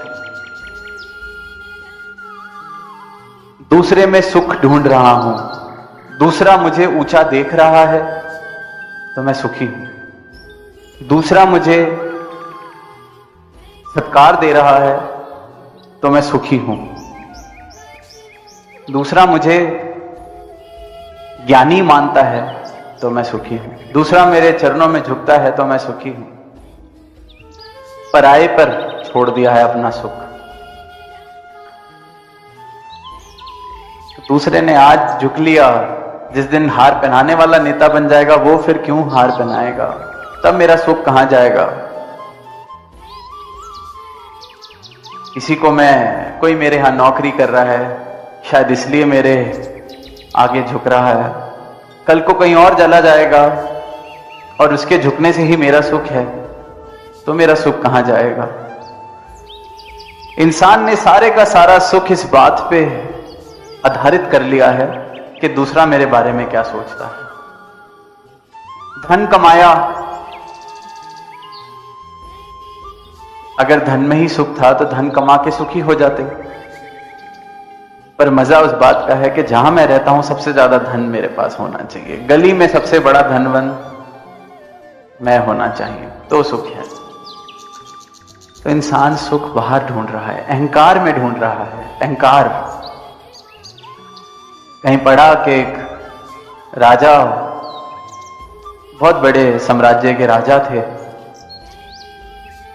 अब इतना बड़ा साम्राज्य है तो जाहिर सी बात है राजनीति भी की, अपनी प्रजा का ख्याल भी रखा, सब कुछ किया। जीवन में उनके ऐसा पड़ाव आया कि उनको कोई ऐसे पल आए जब गुरु की शरण में चले गए और ज्ञान भी हो गया और भक्त बन गए। राजा भी हैं पर अब भक्त प्रवृत्ति के हो गए, सर झुका झुका के मिल रहे हैं, गर्दन झुका झुका के मिलते हैं, जो आता है बड़े विनम्र भाव से, प्रेम से। अब जो राजा का बेटा और छोटे भाई थे उनको लगा कि राजा तो अब ज्यादा देर लग रहा है, हमारी राज्य का ख्याल नहीं रख पाएगा, इस सर झुका के कौन सा राजा मिलता है, शोभा नहीं देता। पर अब बड़े हैं, उनको कौन कहे, सर झुका झुका के मिलते हैं, अच्छा नहीं लगता, हमारी बदनामी होती है। क्योंकि राजा होने से ज्यादा अहंकार राजा का कोई भाई है, राजा का कोई मित्र है, राजा का कोई निकटम है, उसका है कि मैं राजा के नजदीक हूं। अब राजा ही सर झुका के विनम्र भाव से मिलेगा तो मैं कैसे अहंकार करूं राजा के नाम का। मैं कैसे कह दूं कि मेरा सत्कार हो। मैं गर्दन उठा के कैसे चलूं जब जिस राजा के नाम पे मैं गर्दन उठा रहा हूं वही राजा विनम्र है, हाथ जोड़ जोड़ के मिल रहा है। अब वहां उन दोनों की चिंता राजा ने पूछी, क्या चल रहा है दिल में, बताओ। वो कहते हैं कि आप ऐसे गर्दन झुका झुका के मिलते हैं, शोभा नहीं देता। तो राजा चुप रहे, कोई जवाब नहीं दिया। कुछ समय बाद उस राज्य में किसी इंसान को फांसी दी गई। जैसे हम देखते हैं कानून के अनुसार उस राज्य के तो जब वो फांसी देने के बाद मृतक शरीर था, तो राजा ने भाई और बेटे को बुलाया कि जाओ वो शरीर जिसको अभी फांसी मिली है, उसकी गर्दन उसके शरीर से अलग कर दो और बाजार में लेके जाओ और बेच के आओ। बड़े से बड़े सेठ के पास जाओ, बेच के आओ। छोटे से छोटे दुकानदार के पास जाओ, बेच के आओ और बताओ कितने में बेच के आए। पूरे दिन के बाद दोनों वापस आते हैं और कहते हैं कि इसका कौन खरीदार मिलेगा। कोई खरीदने को तैयार नहीं है, बल्कि किसी को हम मुफ्त में भी दे रहे थे तो कहता कि हमसे कुछ पैसे ले जाओ पर ये वापस लेके जाओ। ये आपने हमें क्या करवाया है आज पूरा दिन, ये कैसी मूर्खता जैसी हरकत हमसे करवाई है आपने। तो राजा आगे से कहता है कि मूर्खता नहीं है, बस तुम्हारी आंखें खोल रहा था कि ये इस गर्दन की कीमत है, सिर्फ इतनी सी। कोई मुफ्त में भी नहीं रखना चाहता इसको, और मैं जरा सा झुका कह रहा हूं और तुमसे सहा नहीं जा रहा। मैं तो तुम्हें भी यही संदेश दूंगा, इसको आराम से विनम्र भाव से झुका के चलो, जीवन में आनंद आएगा। अहंकार छोड़ो, ये गर्दन झुक जाए, विनम्रता जीवन में आ जाए, प्रेम जीवन में आ जाए तो जीवन में सुख ही सुख है। पर इंसान बाहर ढूंढ रहा है। अहंकार को तृप्ति तब मिलती है जब बाहर कोई कहे कि वाह क्या आदमी है, क्या अवसर है बाहर। वहीं फिर वो पंक्ति आती हैं कि कस्तूरी कुंडल बसे मृग ढूंढे बन माही। पूरे वन में भाग रहा है मृग वो कस्तूरी को ढूंढने के लिए, पर उसकी नाभि में है वो खुशबू। इसी प्रकार सारा सुकून, सारा सुख मेरे अंदर है, इस परमात्मा से मिलेगा। पर वन में ढूंढ रहे हैं, दुनिया में ढूंढ रहे हैं, लोगों के पास जा जाके ढूंढ रहे हैं, इससे बात बनने वाली नहीं है। किसी दिन किसी ने प्रशंसा करी, मैं बड़ा खुश। उसने अगले दिन कभी मुझे आंख उठा के नहीं देखा, तो उस दिन मेरा सुख चैन सब खत्म। तो जो सही मायनों में सुख है उसकी जानकारी ले ली जाए। इंसान को जगाने का प्रयास किया जा रहा है, आवाज दी जा रही है कि इस ज्योत का तू अंश है, परमात्मा का अंश। सोच के तो देख, छोड़ अपने मन को, छोड़ अपने शरीर के अस्तित्व को। शरीर मिला है, मुबारक है, जियो, उपलब्धियां लो, सुंदर जीवन बनाओ। बहुत बड़ा बिजनेसमैन बनना है बनो, बहुत बड़ा अफसर बनना है बनो, पर वो सब फायदा तो तब है जब कुछ सुकून के 2 पल जीवन में आ सके। वो तब आएंगे जब सुकून के स्रोत से हम मिल लेंगे। सुकून की इस अमृत वर्षा जो हो रही है, इसके साथ अपना नाता जोड़ लेंगे। परमात्मा अविनाशी, निर्गुण, निरंकार, मेरा रिश्ता, मेरा नाता, मुझे बोध हो जाए इसका, क्योंकि जब इसका बोध होता है तो अपनी पहचान होती है। जब मुझे समझ ज्योत का अंश हूं, हस्ती छट के वेख बुलेशा, जिदा ना जपे तू ओ है। मैं जिसका नाम जप रहा हूं, जिसको ढूंढ रहा हूं, मैं खुद वो हूं। तो परमात्मा ही रहता है, चाहे कोई उसको माने या ना माने। परमात्मा तो परमात्मा ही रहता है, कोई शिकवा करे या शुक्राना करे। फिर मेरी भी अवस्था सुकून वाली। कोई तारीफ कर रहा है तो भी सर झुका है, कोई निंदा कर रहा है तो भी सर झुका है। मेरे मनोस्थिति पे इस बात का कोई असर नहीं, क्योंकि जब भी मन में इस तरह के भाव आते हैं, जाहिर सी बात है, इंसान है, मन मिला है, ठेस भी पहुंचती है, परेशानी भी होती है। पर फिर उसी वक्त अगर चेतन हो जाएं कि ये मन तो मैं पहले ही प्रण में सदगुरु को दे रहा हूं, ये ब्रह्म ज्ञान मुझे मिला है, मेरी असली पहचान मैं तो ये हूं, ये निरंकार, ये परमात्मा का अंश हूं। और जैसे ही ये एहसास वापस आता है, उसी पल में जो मन में ठेस आई होती है, सब खत्म। सुकून मेरे जीवन में वापस, कस्तूरी कुंडल बसे। ये भाव इस प्रकार मेरे जहन में बैठ जाएं कि कस्तूरी कुंडल बसे। सुकून, सुख सब मुझ में है, मेरे अंदर है। कोई कुछ नहीं कर सकता, कोई कुछ नहीं दे सकता किसी।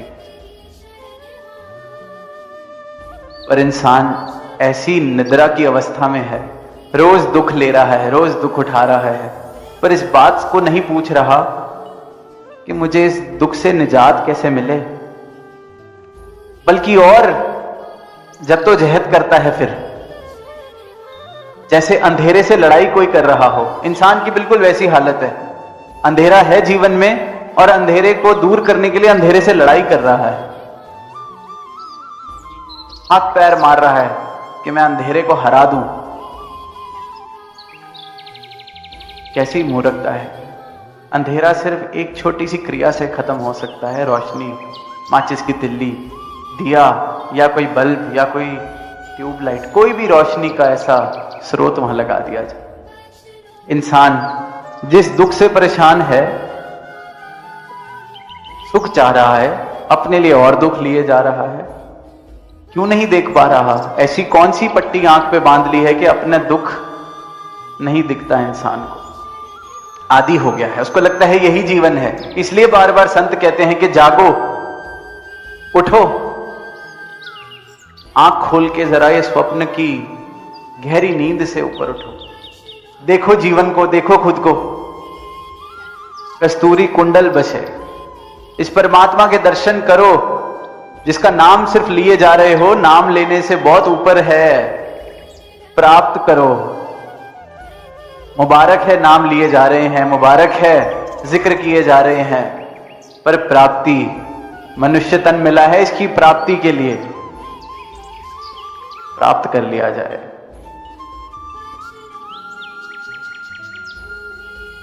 और जिस जिस व्यक्ति ने, जिस जिस मानव ने ये आवाज सुनी है संत महात्माओं की और आंख खोलने की हिम्मत करी है, फिर उसने सच को देखा है, सच को प्राप्त किया है। फिर जीवन में वो जो दास ने शुरुआत में अवस्था कही, आनंद, सुख दुख से ऊपर उठने की यात्रा फिर उस इंसान की शुरू हो जाती है, क्योंकि उसको ये पता चल जाता है कि ना मुझे कोई सुख दे सकता है, ना मुझे कोई दुख दे सकता है।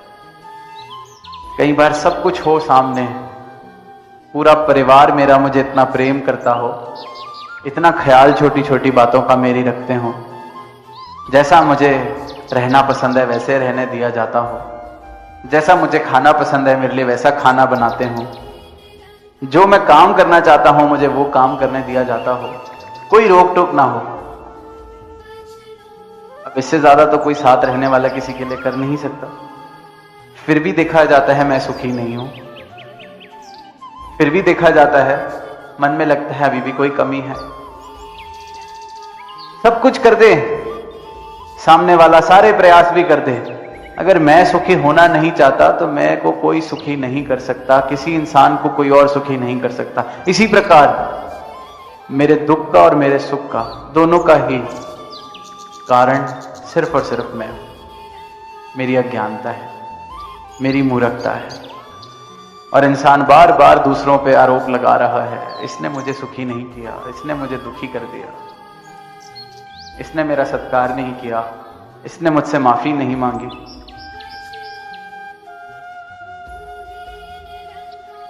और जब आंखें खुलती हैं, आज कहा कि पूरी बूंद में पूरा का पूरा सागर है, बूंद कोई अलग नहीं है सागर से। एक बीज जो है, छोटा सा बीज हम देखते हैं, किसी ने बीज ना देखा हो, सिर्फ बड़ा वृक्ष देखा हो, फल लगे हैं, विशाल रूप है, वो विश्वास ही नहीं करेगा कि इतने छोटे से बीज से ये वृक्ष निकला है। जिसको ये बात ना पता हो, इस बात का बोध ना हो, वो कहेगा ये हो ही नहीं सकता। जैसे हर बीज जितना बड़ा वृक्ष बन सकता है, वैसे ही हर एक इंसान अपना विराट रूप प्राप्त कर सकता है।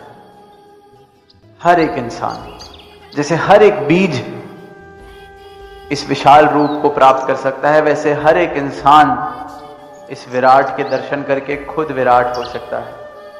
इस असीम के दर्शन करके, असीम की प्राप्ति करके खुद असीम हो सकता है, खुद परमात्मा हो सकता है। और यही एक आवाज सदगुरु दे रहे हैं, यही एक आवाज सदगुरु माता सुदीक्षा जी महाराज सबको दे रहे हैं कि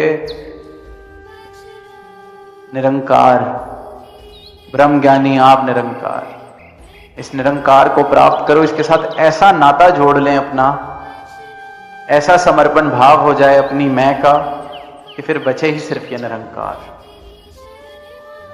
हर व्यक्ति वो संभावना रखता है, हर मानव वो संभावना रखता है इस प्रभु को पाने की, इसकी प्राप्ति की, फिर भक्ति करने की। जैसे वो बीज एक पेड़ बन सकता है, वैसे ही हर व्यक्ति ये संभावना रखता है। पर अगर बीज को कोई बोए ही ना, तो फिर वो कैसे ये यात्रा पूरी करेगा। इसी प्रकार अगर इंसान जागे ही ना, समर्पित हो ही ना, अपने अहंकार को छोड़े ही ना, जीवन को आंख खोल के देखे ही ना, तो वो ये यात्रा कैसी पूरी कर सकता है। तो आंखें खोली जाएं, जागा जाए। ये जो निद्रा की अवस्था में जीवन व्यतीत किया जा रहा है, बेकार किया जा रहा है, जागा जाए। बस जागने मात्र की देरी है, फिर सब ठीक ठीक दिखने लगता है कि मैं कर क्या रहा हूं अपने जीवन के साथ। फिर आनंद की अवस्था की तरफ मेरी यात्रा शुरू होती है। फिर मैं खुद कहूंगा कि कस्तूरी कुंडल बसे। कोई दुख देने का प्रयास कर रहा है, ठेस पहुंचाने का प्रयास कर रहा है, बिल्कुल इंसान है। शायद एक पल के लिए मन हिल जाता है, दुख जाता है, पर उसी वक्त अगर परमात्मा से लिव जुड़ी हो, सदगुरु के चरणों से लिव जुड़ी हो, उसी वक्त ये कृपा करते हैं, उसी वक्त सिमरन, उसी वक्त एहसास कि मैं तो इसकी अंश हूं, इस परमात्मा का अंश। मन तो मेरा है ही नहीं। वो ठेस फिर अपने आप ही खत्म हो जाती है। वो अवस्था जो डावाडोल हो जाती है, वो ठीक हो जाती है। फिर कोई दुख देना चाह रहा है, सुख देना चाह रहा है, मेरा सुख मैं अपने साथ लेके चलता हूं, मेरा आनंद मैं अपने साथ लेके चलता हूं। और यही अवस्था भक्तों की रही है, अपना आनंद अपने साथ लेके चले हैं। सदगुरु ने कृपा ऐसी की है, ये परमात्मा झोली में दिया है कि जीवन सही मायनों में आनंदित हो जाए। लोग कहते हैं कि कहां आत्मा की बात करते हो, किसने यात्रा पूरी करने के बाद ये आवाज दी है कि हमारे को मुक्ति मिली है? किसने कहा है? कोई चिट्ठी थोड़ी आती है। तो यहां तो ये आवाज दी जा रही है कि जीते जी मुक्ति मिल रही है। और जो अवस्था दास ने कही आनंद वाली, वही मुक्ति है, वही निर्वाण है। और प्राप्त करने की चाहना होनी चाहिए। प्राप्त करने के लिए आंखें खोलनी पड़ेंगी कि मुझे बांधा किसने हुआ है, मुक्त मुझे होना किससे है। मुक्ति खुद से दिलानी है मैंने अपने आप को, अंधकार से, अज्ञानता से, अहंकार से। तो ये मुक्ति सदगुरु क्षण में दे देते हैं। क्षण में इस सुख दुख की अवस्था से मुझे आनंद की अवस्था के द्वार खोल देते हैं मेरे लिए। फिर जैसे कि दास ने कहा कि कस्तूरी कुंडल बसे, मृग ढूंढे बनमाही। ये दिख जाता है खेल कि मैं भी उस मृग की तरह दूसरों में, बाहर पदार्थों में ढूंढ रहा हूं, उपलब्धियों में ढूंढ रहा हूं, लोगों के शब्दों में, लोगों की प्रशंसा में ढूंढ रहा हूं। फिर हास्य आता है कि मेरी भी हालत यही। शायद उस मृग को तो पता नहीं कितना विवेक है, कितना नहीं, कभी वो समझ पाएगा कि नहीं कि कस्तूरी उसकी कुंडल में है। पर इंसान को इतना विवेक देके भेजा है परमात्मा ने। और ऊपर से फिर ये साकार रूप धारण करके सदगुरु बन के आ जाते हैं बताने के लिए कि कस्तूरी कुंडल बसे। आनंद आनंद आनंद, सिर्फ और सिर्फ आनंद। ऐसी अवस्था हर एक मानव प्राप्त कर सकता है, जीते जी प्राप्त कर सकता है। और जीवन जिया और ये अवस्था नहीं प्राप्त की तो फिर क्या ही जीवन जिया। खुद सोच के देखें, खुद इस बात का एनालिसिस किया जाए, सोचा जाए, मंथन किया जाए कि मैं जो जीवन जी रहा हूं हाथ पल्ले आया क्या है। और हाथ पल्ले अगर कुछ आना है तो आना कहां से है। यही जवाब देने के लिए ये यात्राएं, ये समागम, ये सत्संग हो रहे हैं। युगों युगों से सदगुरु ये आवाज दे रहे हैं आज भी खुले मैदान में आवाज दी जा रही है कि प्राप्त कर लिया जाए। जो प्राप्त करने योग्य है इस संसार में वो प्राप्त कर लिया जाए। ये एक निरंकार, एक अविनाशी निरंकार परमात्मा, जो भी नाम से हम बुला रहे हैं, इसको तत्व रूप में प्राप्त कर लिया जाए। प्रेम से कहना। सत्संग है ज्ञान सरोवर। आइए सत्संगत जी जानते हैं। सत्संगत जी, सत्संग है ज्ञान सरोवर का अर्थ है कि सत्संग का ऐसा स्थान जहाँ ज्ञान की गंगा बहती है, जहाँ व्यक्ति आध्यात्मिक उन्नति और आत्म शुद्धि के लिए प्रेरित होता है। सत्संग का सीधा अर्थ है सत प्लस सत्संग, अर्थात सत्य की संगति। यह वह स्थान होता है जहाँ सद्गुरु संतों का ज्ञानी जनों के प्रवचनों, भजनों, शास्त्रों और आध्यात्मिक चर्चा के माध्यम से जीवन के गहरे रहस्यों को समझाया जाता है। इसका उद्देश्य होता है आत्मज्ञान की प्राप्ति, मन की शुद्धि, सत्य, प्रेम और करुणा का मार्ग, मोह माया से ऊपर उठकर ईश्वर की ओर बढ़ना। सत्संगत जी, सत्संग है ज्ञान सरोवर शीर्षक से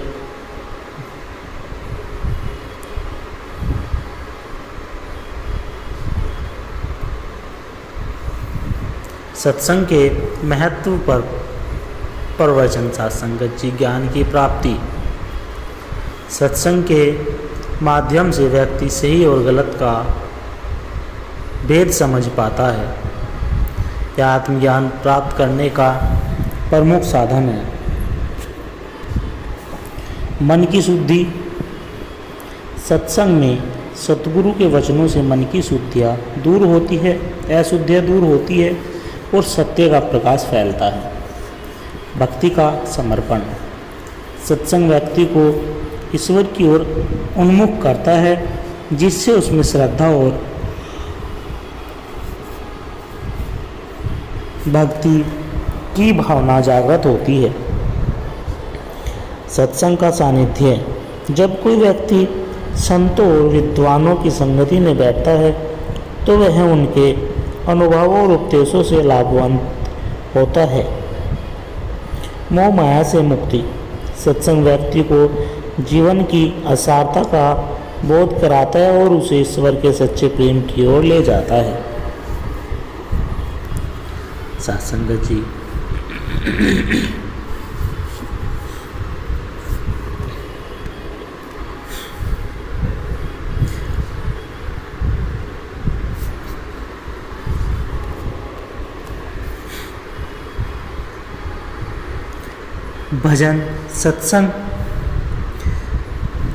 भजन सत्संग ज्ञान सरोवर डुबकी लगा ले भाई।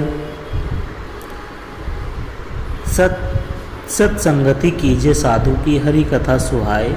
दुष्ट संगति भव सागर में जन्म जन्म डुबोए। सत्संगत जी, नियमित सत्संग करें, संतों के वचन सुने, पढ़े और उनको मनन करें।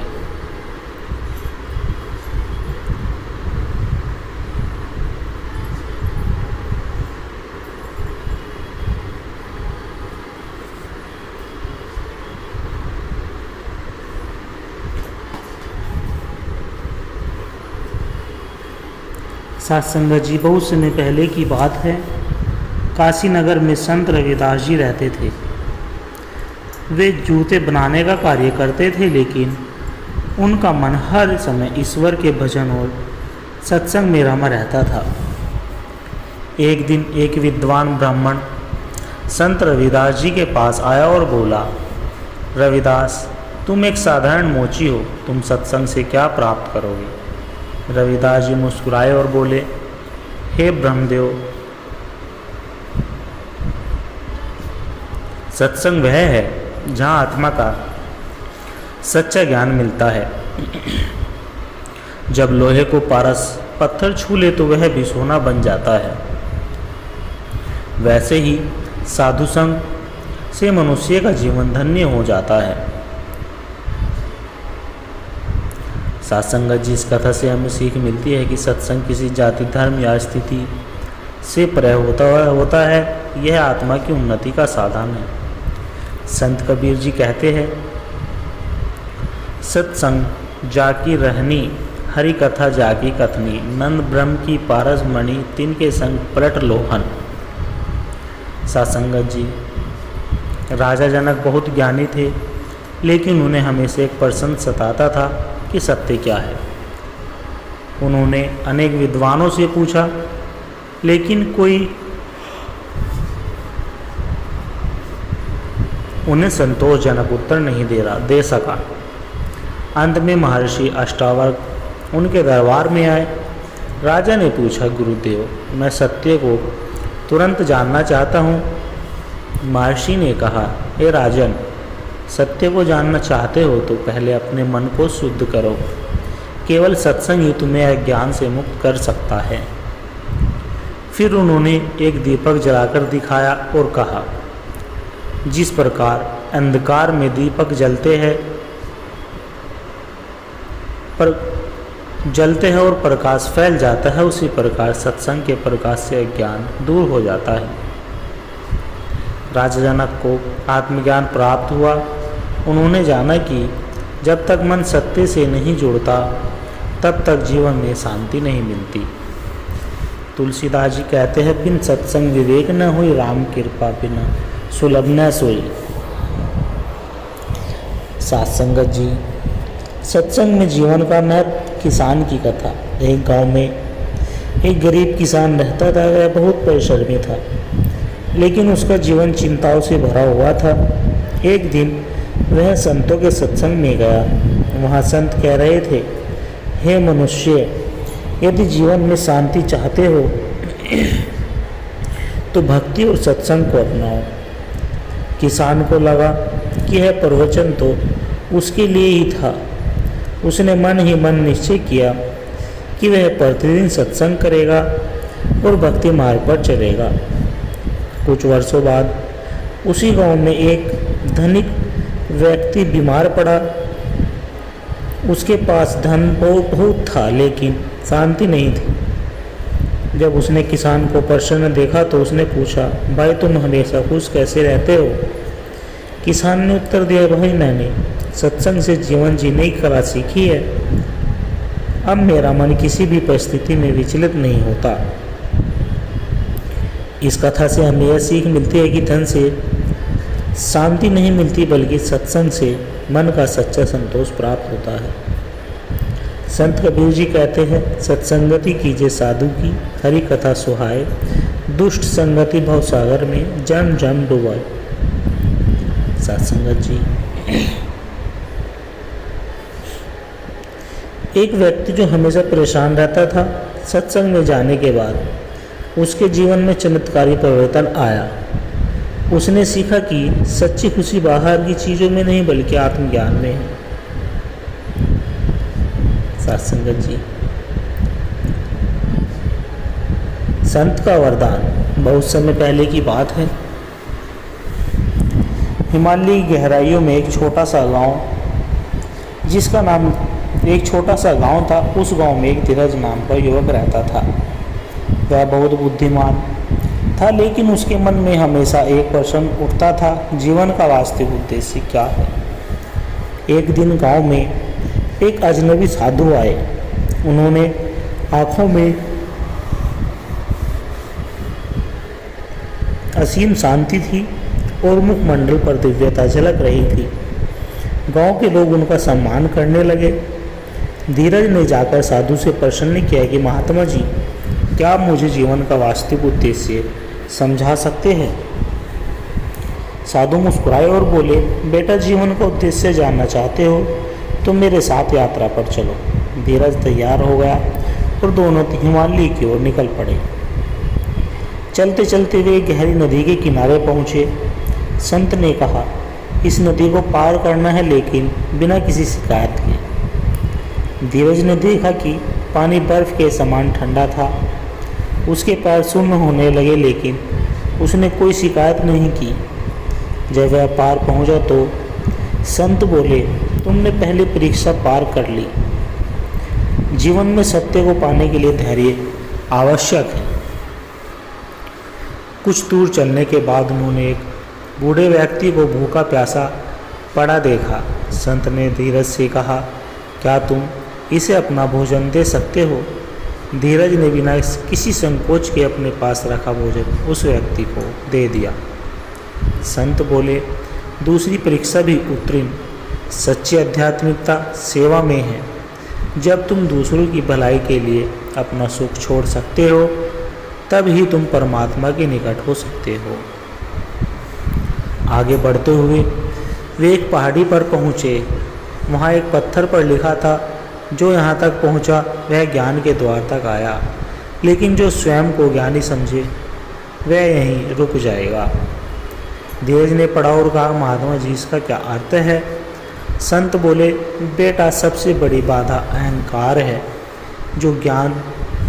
जो स्वयं को ज्ञानी समझता है वह ज्ञान से दूर हो जाता है। धीरज को समझ आया कि सच्चा ज्ञान विनम्रता में है। धीरज ने हाथ जोड़कर पूछा, महात्मा जी अब मैं क्या करूं? संत बोले, अब तुम्हें इस ज्ञान को अपने जीवन में उतारना है। धैर्य रखो, सेवा करो और अहंकार से मुक्त रहो, यही जीवन का उद्देश्य है। इसके बाद संत अंतर ध्यान हो गए, लेकिन धीरज का जीवन पूरी तरह बदल चुका था। सत्संगत जी, इस कहानी से हमें यह शिक्षा मिलती है, धैर्य ही सच्चे ज्ञान की पहली सीढ़ी है। सेवा से मनुष्य सच्ची आध्यात्मिकता प्राप्त करता है। अहंकार ही सबसे बड़ा बंधन है। जो स्वयं को खोजता है वही ईश्वर को पाता है। सत्संगत जी, दास के द्वारा कहे गए प्रेरणादायक कहानी विचार यदि आप जी को अच्छे लगे हो, लाइक कमेंट शेयर और दास के चैनल को सब्सक्राइब कर दे और दास को आशीर्वाद दे। हर रोज़ आप जी के चरणों में ऐसे ही सुंदर सुंदर प्रेरणादायक कहानी विचार लेकर आता रहूं। सत्संगत जी, प्यार से कहना, धन निरंकार जी।